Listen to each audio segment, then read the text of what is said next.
mempedulikan kaum menderita. Hai sahabat terkasih, jumpa lagi bersama kami dalam program Life Spirit Sahabat Monsinyur Gabriel Manek, Minggu 16 Januari 2022, Minggu Pekan Biasa yang kedua.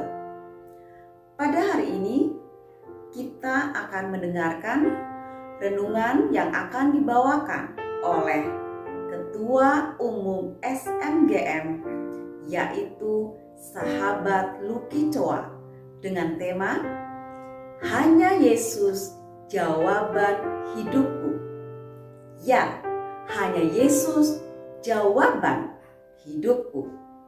Selamat menyaksikan.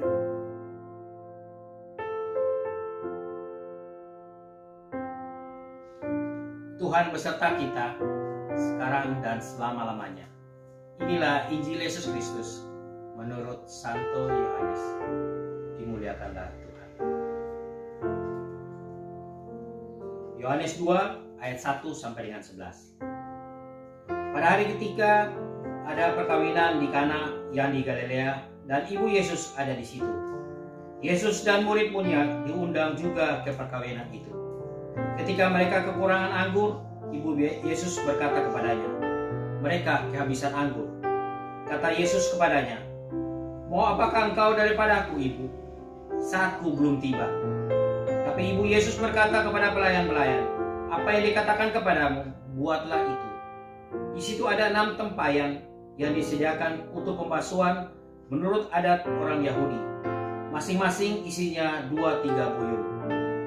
Yesus berkata kepada pelayan-pelayan itu, "Isilah tempayan-tempayan itu penuh dengan air." Dan mereka pun mengisinya sampai penuh. Lalu kata Yesus kepada mereka, "Sekarang cedoklah dan bawalah kepada pemimpin pesta." Lalu mereka pun membawanya. Setelah pemimpin pesta itu mengecap air yang telah menjadi anggur itu, dan ia tidak tahu dari mana datangnya, tetapi pelayan-pelayan yang mencedok air itu mengetahuinya. Ia memanggil mempelai laki-laki dan berkata kepadanya, "Setiap orang yang menghidangkan anggur yang baik dahulu, dan sesudah puas minum, barulah yang kurang baik. Akan tetapi engkau menyimpan anggur yang baik sampai sekarang." Hal itu dibuat Yesus di Kana di Galilea sebagai yang pertama dari tanda-tandanya, dan dengan itu ia telah menyatakan kemuliaannya, dan murid-muridnya percaya kepadanya. Demikianlah sabda Tuhan. Terpujilah Kristus.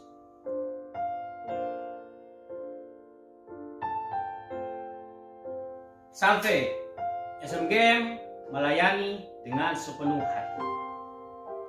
Sahabat-sahabat yang terkasih dalam Kristus, hari Minggu ini adalah hari Minggu biasa yang kedua. Dari bacaan Injil hari ini, Yesus mengadakan mujizat merubah air menjadi anggur. Ada 3 hal yang mau saya bagikan lewat perikop ini. Poin yang pertama, ada kasih dari seorang ibu. Kita bisa lihat dari ayat 5. Tetapi ibu Yesus berkata kepada pelayan-pelayan, "Apa yang ia katakan kepadamu, buatlah." Seorang ibu sejati memiliki kasih dan kepekaan yang besar. Kasih dan kepekaan seorang ibu senantiasa menyala. Tatkala anak-anaknya sudah dewasa, kasih ibu tidak pernah berhenti. Kasih ibu kepada anaknya berlangsung sepanjang masa. Tiada henti seorang ibu berdoa bagi anak-anaknya. Saya yakin ibu saya yang saat ini sudah meninggal pun masih mendoakan saya. Itulah salah satu kekuatan bagi saya dalam menjalani hidup ini, tugas dan pelayananku di dunia ini, karena seorang ibu yang selalu mendoakan saya. Kasih murni dan asli dari ibu selalu mengalir keluar, terarah terutama kepada orang lain. Itulah yang tampak dalam diri Bunda Maria. Bunda Maria menolong pengantin yang kehabisan anggur. Bunda Maria ingin menghindari pesta itu dari kehancuran. Maka Ibu Maria berkata pada Yesus, "Mereka kehabisan anggur." Sahabat, berulang kali Bunda Maria menyampaikan permintaan kepada kita. Dalam berbagai penampakan beliau meminta supaya kita mengasihi putranya. Barang siapa mengasihi dia, tentu mendengarkannya pula. Sang Bunda juga meminta agar kita mendoakan rosario dan bertobat. Barang siapa menuruti perkataannya akan mengalami keselamatan. Bunda Maria senantiasa mendoakan kita, mendampingi perjalanan hidup kita. Lalu, bagaimana sikap kita selama ini? Apakah kita sudah mendengarkan permintaan dari Bunda Maria? Poin kedua, kita mau belajar tentang taat dan setia. Kita ambil dari ayat 7. Yesus berkata kepada pelayan-pelayan itu, "Isilah penuh tempayan-tempayan itu dengan air," dan mereka pun mengasihinya sampai penuh. Sahabat, ketika kita sedang mengalami masa-masa sulit, segalanya tidak menjanjikan. Banyak kegagalan dan kekecewaan. Jangan cepat menyalahkan diri sendiri atau orang lain. Bahkan berkata, kita tidak mampu, bodoh, dan bernasib sial. Di tangan Tuhan, hidup kita berarti. Tidak ada istilah nasib sial bagi orang yang percaya kepadanya. Kerjakan yang menjadi bagian kita, dan percayalah Tuhan akan mengerjakan bagiannya. Kegelapan malam tidak selamanya bertahan. Esok akan datang fajar yang akan mengusir kegelapan. Tetap setia dan taat melakukan tugas dan tanggung jawab yang Tuhan percayakan kepada kita. Poin yang ketiga, kita belajar tentang berbagi. Kita bisa buka di ayat ke-8. Lalu kata Yesus kepada mereka, "Sekarang cedoklah dan bawalah kepada pemimpin pesta." Lalu mereka pun melakukannya. Sahabat, bila kita mempunyai kesempatan dan kemampuan untuk berbuat baik, lakukanlah. Karena banyak orang yang mempunyai kemampuan, tapi tidak memiliki kesempatan. Demikian juga banyak yang mempunyai kesempatan, tapi tidak mempunyai kemampuan untuk melakukan kebaikan. Bukalah kedua tangan kita untuk berubah. Yang belum baik menjadi baik. Yang tidak baik menjadi baik. Dan yang sudah baik menjadi lebih baik lagi. Jadilah berkat bagi sesama, terutama mereka yang kecil, sakit, susah, dan terpinggirkan. Matius 5 ayat 16. Demikianlah hendaknya terangmu bercahaya di depan orang, supaya mereka melihat perbuatanmu yang baik dan memuliakan Bapamu yang di surga. Seorang yang dekat dengan Tuhan bukan berarti tidak ada air mata. Seorang yang taat pada Tuhan bukan berarti tidak ada kekurangan. Seorang yang tekun berdoa bukan berarti tidak ada masa-masa sulit. Tapi orang tersebut akan selalu mengalami penyertaan Tuhan. Seandainya bergumul, pasti ada harapan.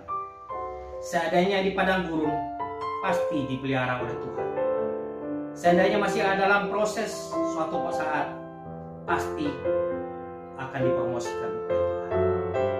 Biarlah Tuhan yang berdaulat sepenuhnya atas hidup kita. Karena Tuhan tahu waktu yang tepat untuk memberikan yang terbaik bagi anak-anak. Ketika kerjamu tidak dihargai, maka saat itu engkau sedang belajar tentang ketekunan. Ketika usahamu dinilai tidak penting, maka saat itu engkau sedang belajar keikhlasan. Ketika hatimu terluka sangat dalam, maka saat itu kau belajar tentang memaafkan. Ketika engkau harus lelah dan kecewa, maka saat itu kau sedang belajar tentang kesungguhan. Ketika engkau merasa sepi dan sendiri, maka saat itu engkau sedang belajar tentang ketangguhan. Ketika kau harus membayar biaya yang sebenarnya tidak perlu kau tanggung, maka saat itu kau sedang belajar tentang kemurahan hatian. Tetap semangat, tetap sabar, tetap tersenyum, terus belajar, karena kau sedang menimba ilmu di Universitas Kehidupan. Sahabat, Tuhan menaruhmu di tempatmu yang sekarang bukan karena kebetulan. Orang yang hebat tidak dihasilkan melulu kemudahan, kesenangan, dan ketenangan. Mereka dibentuk melalui kesukaran, tantangan, dan air mata. Ketika engkau mengalami sesuatu yang sangat besar, berat, dan merasa ditinggalkan sendiri dalam hidup ini, angkatlah tangan dan kepalamu ke atas. Tataplah masa depanmu. Ketahuilah, Tuhan sedang mempersiapkanmu untuk menjadi orang yang luar biasa. Hanya Yesus jawaban hidup. Tuhan memberkati kita semua. Amin.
Demikianlah renungan kita untuk hari ini. Hanya Yesus jawaban hidupku. Ya, tidak ada yang lain. Hanya Yesus jawaban hidup kita. Terima kasih kepada Ketua Umum SNGM, Sahabat Bekecoa, untuk renungannya hari ini. Dan terima kasih juga buat kita semua. Jangan lupa subscribe, like, dan komen. Dan tetap sehat, tetap semangat. Tuhan Yesus memberkati. SNGM melayani dengan sepenuh hati. Dadah, sampai jumpa. Semangat melayani dengan sepenuh hati. Sahabat orang kecil, sahabat Monsinyur